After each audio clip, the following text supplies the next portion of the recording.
La narrativa literaria, por Anna Teixidó, Eduard Kong y Joan Matons. La narrativa como género literario. La narrativa literaria es un género literario mediante el cual un narrador cuenta o explica una serie de sucesos ficticios o inspirados en la realidad que suceden a una serie de personajes en un espacio y tiempo determinados. En este género literario encontramos varios subgéneros: el relato, la novela, la leyenda, el mito, la saga, el poema épico. Aparte de estos subgéneros, también encontramos el microrrelato. Entendemos por microrrelato aquel conjunto de obras diversas cuya principal característica es la brevedad de su contenido y su diversidad temática. Algunas de las características de este microrrelato, por ejemplo, serían la brevedad, ya que, como hemos dicho antes, se trata de relatos muy breves, y de esto viene el lenguaje preciso, que el autor tiene que describir situaciones rápidamente y definir un personaje, todo muy breve y sin utilizar palabras precisas. También hay una intensidad narrativa, ya que el narrador debe mantener atrapado al lector, una anécdota comprimida, una intertextualidad, ya que el autor no puede perder el tiempo dando explicaciones, el carácter proteico también, que comparte características del cuento, del ensayo, del poema en prosa y de la fábula, el humor y la ambigüedad, el lenguaje experimental y, por último, el final no conclusivo. El último subgénero que encontramos es el cuento. El cuento es una narración breve de hechos ficticios protagonizada por un número reducido de personajes y con un argumento sencillo. Hay dos tipos de cuentos: los populares o folclóricos, los cuales son relatos anónimos que se han ido transmitiendo por tradición oral o a lo largo de generaciones, y por otra parte tenemos los literarios, que son aquellos que han sido inventados por autores concretos y se han transmitido casi siempre por vía escrita. El cuento se caracteriza por estar escrito en prosa, por tener un peso de ficción, seguir una línea argumental con una estructura centrípeta, se centra básicamente en un personaje principal, tiene una unidad de efecto y casi siempre es breve. Aunque haya excepciones, en la estructura normalmente encontramos los siguientes elementos y en este orden. El prólogo puede ser opcional. Es donde se nos pone en contexto de cómo se ha llegado a esa situación. Después encontramos el planteamiento, que se describe el espacio, los personajes y el día a día de los personajes. Puede surgir un problema y se produce una rotura de la situación inicial. El personaje debe dejar su vida tal y como la conoce para solucionar el problema. Después está el nudo, que es el drama. Es donde el personaje realiza las acciones para resolver el problema. Finalmente encontramos el desenlace, donde se produce el clímax, que es el momento en el que hay que resolver el conflicto. Y luego, posteriormente, se produce una resolución del problema o no. Finalmente, podemos encontrar también opcionalmente como el prólogo, el epílogo, que es la explicación del futuro y de cómo viven los personajes en ese futuro. Pero también puede ser un recopilatorio de todo lo sucedido.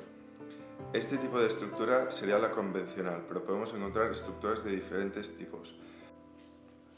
La primera de ellas es in media res, que es una expresión latina, y es que se refiere a que la historia empieza en medio del relato. Después está racconto, que es que empieza desde el desenlace, desde el final, y retrocede hasta el origen, hasta el planteamiento. Luego tenemos la estructura brechtiana, en donde los tiempos se sobreponen, convienen, se mezclan y a veces no llevan a ningún lugar. Después también se pueden producir rupturas temporales, que es los conocidos flashback, flash forward, que es vuelta al pasado o vuelta al futuro. El contrapunto, que son varias historias que se entrecruzan en la narración. Y la circular, que es el texto se inicia y se acaba en el mismo punto. La voz narrativa es aquella que adopta el narrador para contar la historia y se caracteriza por el punto de vista, la participación y el conocimiento de la historia. Punto de vista. Tenemos la primera persona, es donde el protagonista explica su propia historia. La segunda persona es un personaje que cuenta la historia de un personaje y se la explica a este mismo. La tercera persona, el narrador, es ajeno a la historia y explica la historia a otros personajes o a otras personas. Participación. La participación es externa, donde el narrador no forma parte de la historia, o interna, que el narrador sí forma parte de la historia y puede incluso ser el propio protagonista. El conocimiento de la historia puede ser omnisciente, parcial o del narrador parcial vídeo. Omnisciente significa que el narrador sabe toda la historia, todos los sentimientos, todos los pensamientos de los personajes. Parcial es que no conoce parte de esa información de los personajes. Y después está el narrador parcial vídeo, que solamente explica las vivencias del personaje. El tono dentro del género narrativo podemos decir que son aquellas voces más frecuentes, como por ejemplo aquellas que juzgan, que desafían, que exageran, que niegan, que afirman, que investigan o entre otras. En el tono narrativo distinguimos diferentes tonos, los tonos veraces y los tonos indagatorios, y dentro de estos tipos encontramos unos subtipos. Los tonos veraces son aquellos tonos narrativos con un matiz de verdad. En cambio, los tonos indagatorios son aquellos que indican la investigación de los hechos narrados. Por una parte, en los tonos veraces encontramos diferentes subtipos. El primero son los imperturbables, que son aquellos en los que se narra sin poner en duda ni justificar lo que se está contando, aunque sea absurdo. Y este tono se usa en la literatura fantástica. Por otra parte, los tonos confesionales son aquellos en los que se narra cuando se revelan diferentes hechos y circunstancias, reforzando de esta manera la verdad de lo que se cuenta. Y por último, dentro de los tonos veraces encontramos los proféticos, en los que se narra sin dudas, dando la mayor cantidad de detalles para demostrar que se conoce lo que se cuenta. Dentro de los tonos indagatorios encontramos el avizor, el revelador, el hipotético, el receloso, el interrogativo y el dubitativo. El avizor es aquel tono que se narra de una forma en la que se alude a la intriga del lector, ya que se esconde un secreto en el cual se intentará revelar al lector en las próximas páginas del relato. Y este tono sobre todo se usa en historias policíacas.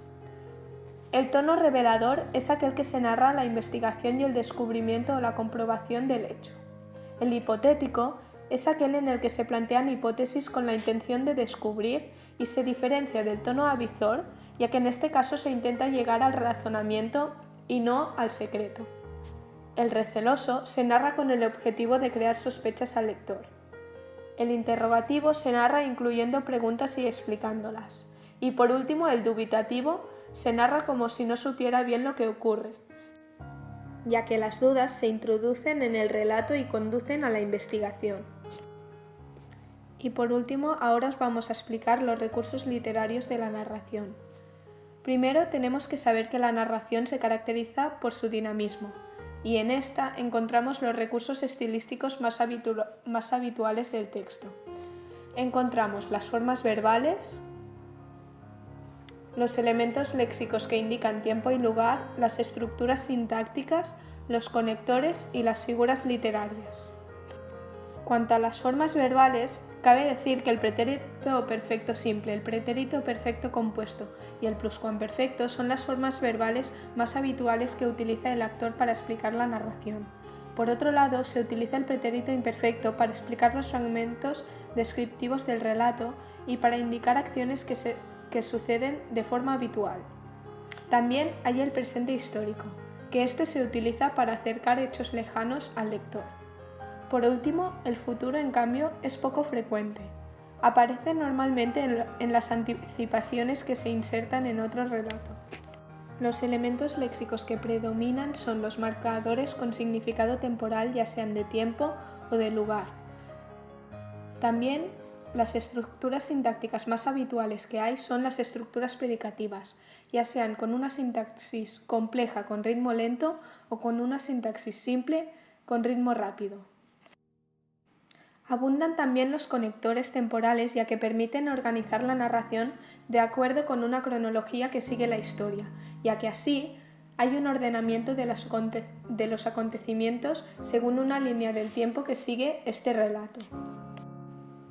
Por último, en cuanto a las figuras literarias que emplea el autor, como la narración trata de contar unos hechos según la visión personal de un autor, se emplean figuras que consiguen así una impresión subjetiva, ya sea con una metáfora, la ironía, la antítesis, la paradoja, la hipérbole u otras que consiguen así de una manera introducirse en el relato con la intención de explicar esa historia a través de estas figuras literarias.